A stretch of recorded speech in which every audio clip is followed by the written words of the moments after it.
अपना कौन सा चैप्टर है अभी अगला? डी एंड एम ब्लॉक, ठीक है। देखो सारी चीज़ मैं एनसीईआरटी से ही कर रहा हूँ, ऑर्गेनिक और इनऑर्गेनिक में। तो जो भी स्लाइड आपको अपलोड करता हूँ यूट्यूब पे या ग्रुप में, वो एनसीईआरटी बेस ही होते हैं। मेन मेन पॉइंट या फिर नीट में आए हुए पॉइंट, ठीक है।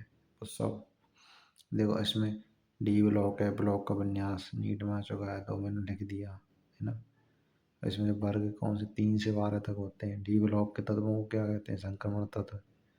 देखो जिंक, कैडमियम, मरकरी, जो कि एक मतलब से एक पूर्ण अवस्था में होते हैं, यानी कि पूर्ण विन्यास, यानी D10 विन्यास होता है ना इनका, यानी मूल अवस्था या उनकी साम्य अवस्था में होने के कारण D10 पूर्ण विन्यास है। समझ रहे हो कि जो जिंक, कैडमियम, मरकरी है ना, उसका जो सामान्य अवस्था में विन्यास कैसा है? अपूर्ण है या फिर पूर्ण है? पूर्ण है ना। तो बस ये 3 ऐसे तत्व हैं जिनका पूर्ण विन्यास है, इसलिए इनको संक्रमण तत्व नहीं माना जाता। समझ में आ गया ना। और कारण बताइए। D10 पूर्ण विन्यास।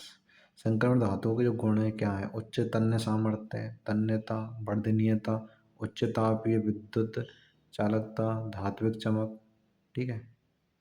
और अगला क्वेश्चन कौन सा? कौन सा तत्व है जो अपवाद है जिसका D5 विन्यास है, जिसका विन्यास क्या है? D5 और गलनांक अधिकतम होता है। मतलब वो ऐसा कौन सा तत्व है जो अपवाद स्वरूप है, जिसका गलनांक अधिकतम है? मैग्नीज, टेक्नीशियम, दोनों अपवाद हैं, यानी D5 विन्यास है, ठीक है। और एक क्वेश्चन आ चुका है कि जिरकोनियम और हाफनियम की त्रिज्या समान क्यों है? लेंथेरायण, संकुचन। देखो संकुचन भी आ सकता है, आकुंचन भी आ सकता है, दोनों सही है, ठीक है। और Mn+2 Fe+3 में सेकंड और थर्ड आयन एंथैल्पी में वृद्धि होने का कारण D5 विन्यास, ठीक है। और डी ब्लॉक में सर्वाधिक ऑक्सीकरण अवस्था प्रदर्शित की जाती है। तो कौन सा ऐसा तत्व है जो इसकी सर्वाधिक ऑक्सीकरण अवस्था प्रदर्शित की जाती है डी ब्लॉक में? मैग्नीज है जिसकी +7 है मैक्सिमम, ठीक है। कम से कम इसकी +2 और मैक्सिमम +7 तक प्रदर्शित करता है। और ऐसे संक्रमण तत्व का नाम बताइए जो अपरिवर्तनशील, ये भी नीट में आ चुका है, जो कि अपरिवर्तनशील यानी कि बिना परिवर्तन हुए ऑक्सीकरण अवस्था प्रदर्शित करता है। स्कैंडियम जो कि +3, ये अकेला सिंगल तत्व है जो कि अपरिवर्तनशील ऑक्सीकरण अवस्था प्रदर्शित करता है डी ब्लॉक में, ठीक है। Cr+2 अपचायक है और Mn+3 ऑक्सीकारक है, जबकि दोनों का विन्यास क्या है? समान। वही तो बात है ना कि Cr+2 Mn+3 में डिफरेंस क्या है? एक अपचायक है, एक ऑक्सीकारक, परंतु विन्यास समान क्यों है? वही तो चीज़ है ना। देखो Cr+2 में T2G अर्धपूरित स्तर का की उपस्थिति, ठीक है। और मैग्नीज+3 में D5 विन्यास जो अर्धपूरक है। ये मेन रीजन है। Cr+2 में T2G विन्यास है, Mn+3 में D5 विन्यास अर्धपूरक, ठीक है। और देखो ये नीट में बार बार रिपीट हुआ है, चुंबक या गुण पे क्वेश्चन भाई बार बार आता है। इसमें दे देगा Fe+2 है, C+3, Zn+2 ऐसे कुछ दे देगा। फिर आप इलेक्ट्रॉन विन्यास लिखना, फिर उसमें अयुग्मित इलेक्ट्रॉन होते हैं, ठीक है। तो एन की जगह अयुग्मित इलेक्ट्रॉन लिख देना और निकाल लेना। देखो मैं 2 एग्जांपल दे रखा है, स्कैंडियम+3 का, Ti+3 का, ठीक है। ये आराम से कोई दिक्कत नहीं, कर लेना।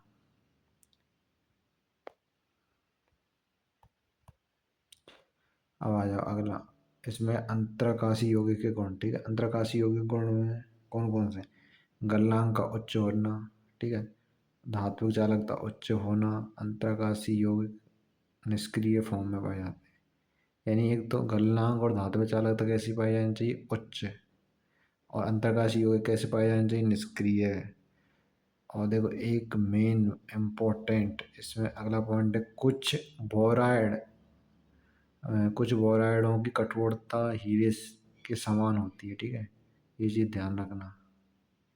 और मिश्र धातु कौन सी हैं? ठीक है, एक तो है पीतल और एक है कांसा।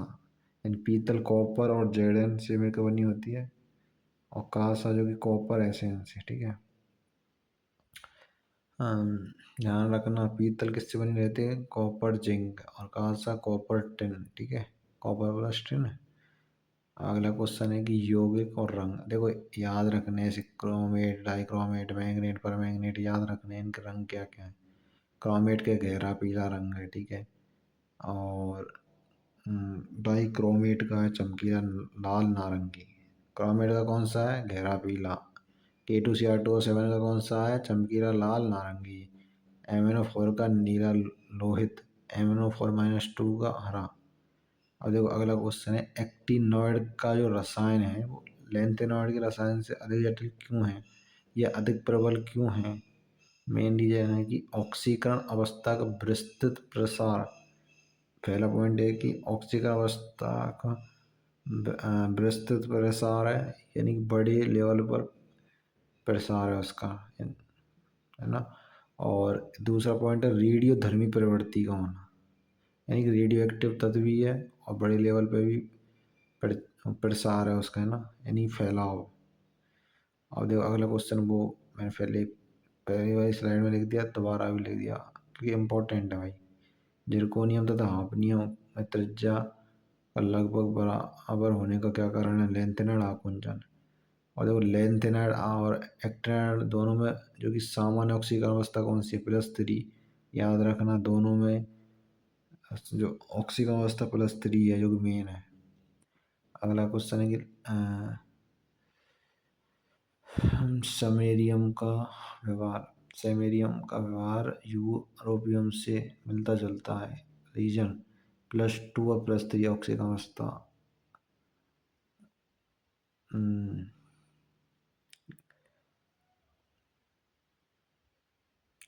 +2 +3 ऑक्सीजन अवस्था प्राप्त करते हैं। ठीक है, अब देखो जो मैंने बनाया ना स्टार पॉइंट के सामने, Ln4 लेंथेनॉइड। ठीक है, इसकी जब रिएक्शन सल्फर के साथ करेंगे तो LnX3। ठीक है, और H+ यानी कि अम्ल के साथ कराएंगे तो LnH2। एक्स के साथ यानी कि हेलोजन के साथ कराएंगे, जैसे फ्लोरीन, क्लोरीन, ब्रोमीन, आयोडीन जो भी है।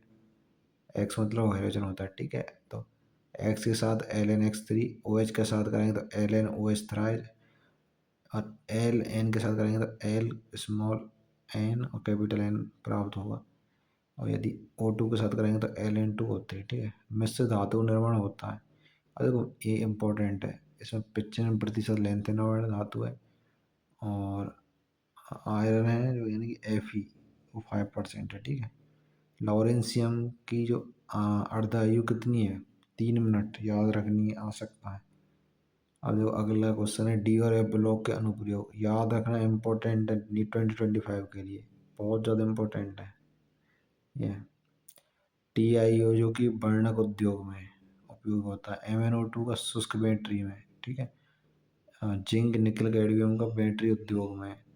समकालित युग के कॉपर सिक्के, जो कि कॉपर वर्णित क्या है? स्टील है। ठीक है, ऐसे जो सिल्वर के जो सिक्के हैं, ठीक है, ये कॉपर और निकल धातु से मिलकर बने होते हैं। यानी कि समकालित युग के सिक्के किससे मिलकर बने होते हैं? कॉपर वर्णित स्टील से, और सिल्वर वर्णित स्टील से मिलकर बने होते हैं।